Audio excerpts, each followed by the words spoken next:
I'd imagine we all have some vision for what we'd like to see out of this defensive core next season. And I'd imagine within that, not all of us are necessarily thinking of this specific trait I'm about to bring up. Good morning to you. Good Wednesday morning. I'm Dejan Kovacevic of DK Pittsburgh Sports. This is Daily Shot of Penguins. It comes your way bright and early every weekday. If you're into football and or baseball, I also offer daily shots of Steelers and Pirates, where you found this. Game 1 of the Eastern Conference Final last night in Raleigh, North Carolina, saw the Panthers beat the Hurricanes 5-2.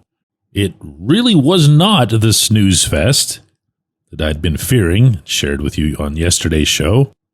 And in fact, the one thing that I had hoped to see and also shared with you was the Panthers being their growly selves, forechecking away, getting all the push deep in the Carolina zone, getting some yucky goals.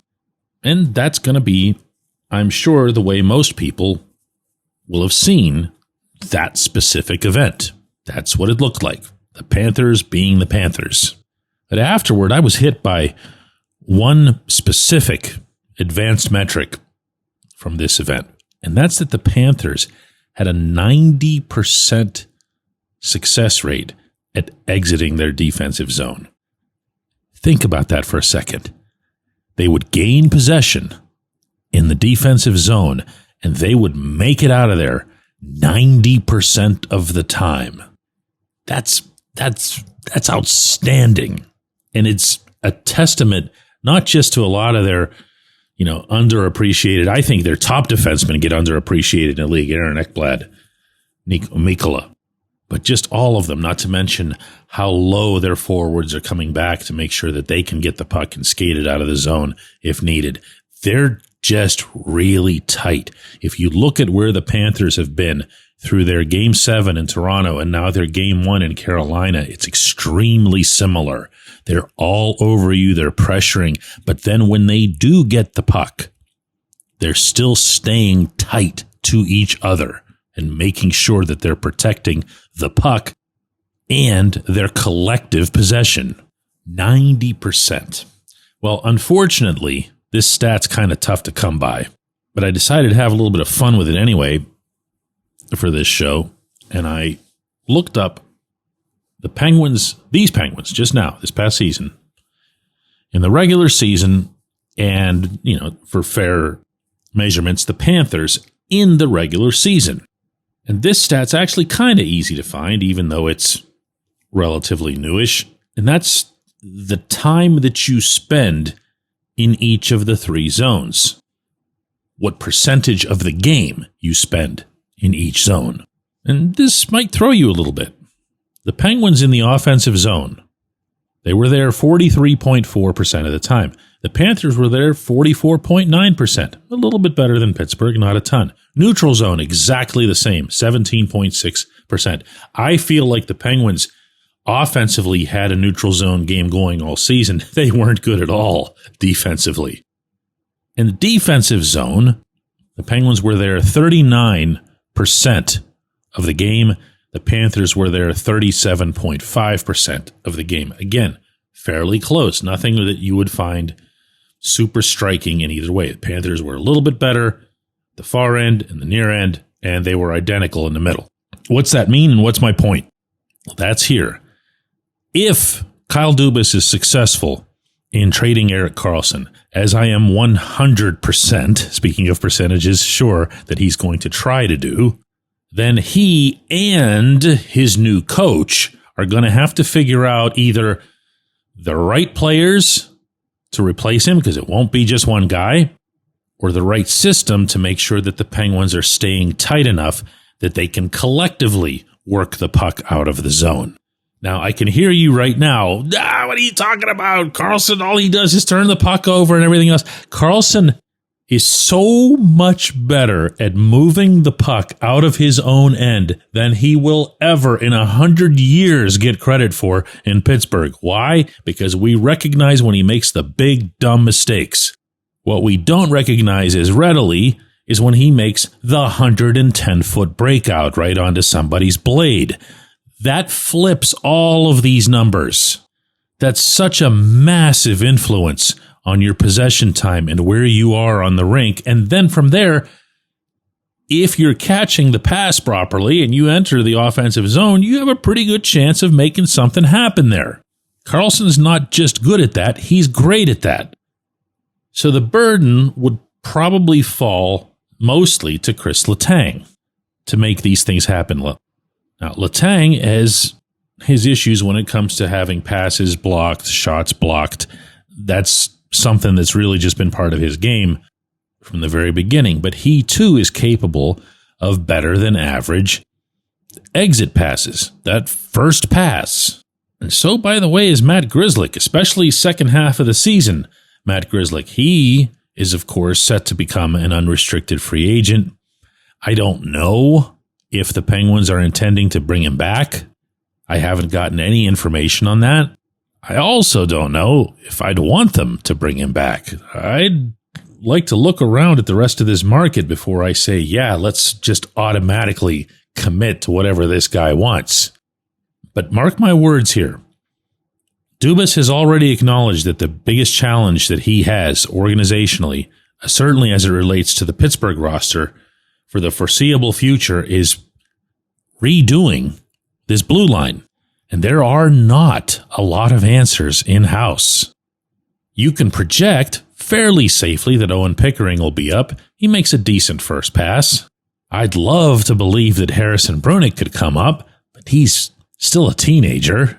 And NHL people do tend to be sticklers when it comes to defensemen spending, if not a full season in the AHL, something close to a full season. And all Brunick got was that cup of coffee just about a month ago. But even then, when I bring up Brunick being in the AHL, that can't happen next season. He'd have to go back to junior. So he's either going to make it as a teenager in Pittsburgh or they hold off until they can get him to spend a full season in Wilkes-Barre. There is work to do. When we come back, J1Q. This episode is brought to you by Bet Online, your number one source for all your summer sports needs this season, from Major League Baseball, golf, NHL, NBA playoffs. Get the latest odds and lines, including all team matchups, player props, odds on just about everything that's out there. Head to the website today or use your mobile device to get in on the action. Bet Online, where the game starts.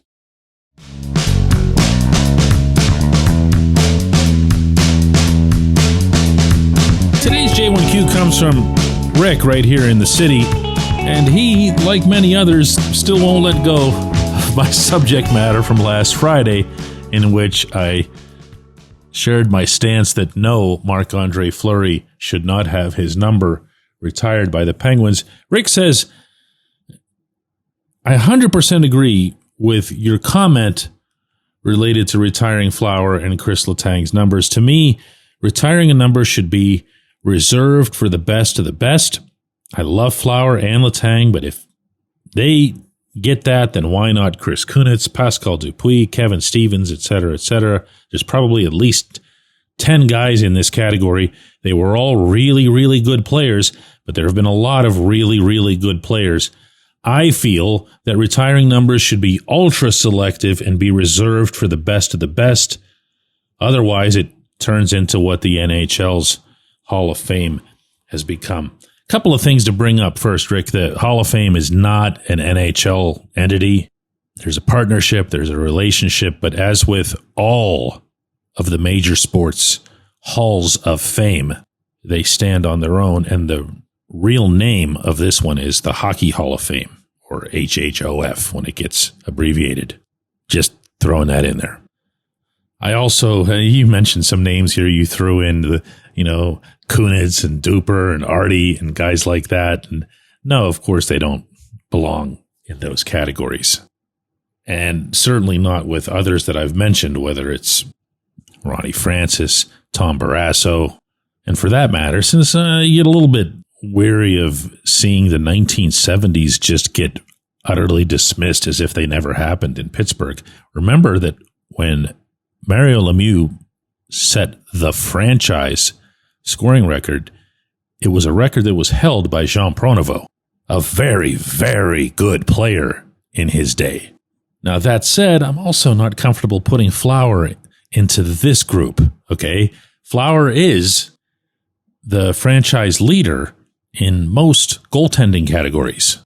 He was a first overall pick, a pure Penguin, rose up to lift the Stanley Cup in 2009, played a really significant part in the Cup in 2017.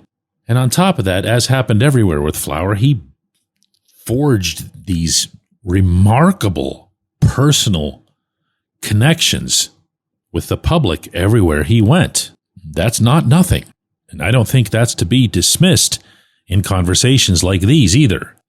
But where you and I really see eye to eye here, Rick, is with your very last sentiment there, that you feel retiring numbers should be ultra selective and reserved for the best of the best. To me, if you're having any debate, the answer is no.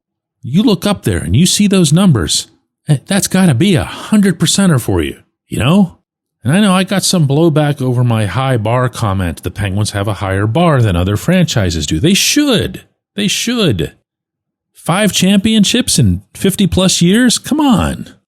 All these scoring titles, all these MVPs, 2 of the best players to ever play. No, 3 of the best players to ever play the game, including Jaromir Jagr in this. The bar is way up there. Keep it up there. I appreciate hearing from you, Rick. I appreciate everybody who listens to Daily Shot of Penguins. We'll be back with another one of these tomorrow.